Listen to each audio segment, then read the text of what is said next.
Panic in Washington, D.C. as Americans flee the U.S. Embassy in Yemen. Right now, there's new information you will see only here about the chaos surrounding the embassy evacuation in Yemen.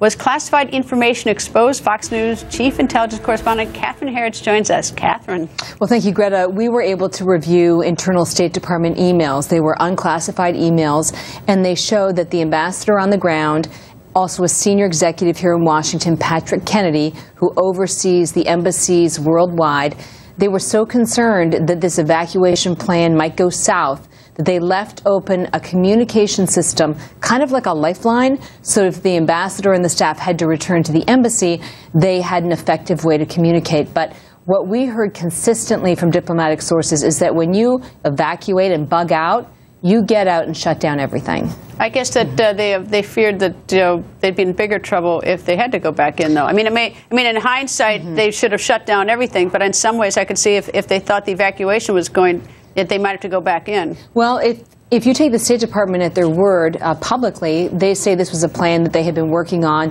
for weeks, if not years. But what the emails show is that even in the final days leading up to the evacuation, a lot of details are still being worked out. Let me just go through one of the emails because you can get a sense of what level of anxiety there was in Washington because this system was left up. And it reads in part, "We need to quickly think about the plan for destroying, sanitizing the OpenNet data that is still in Sana'a, the Yemeni capital.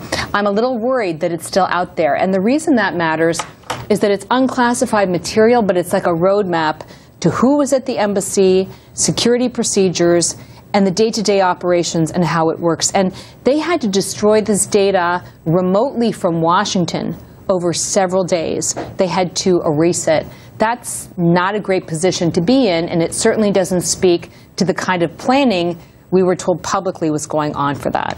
Catherine, thank you. You're welcome.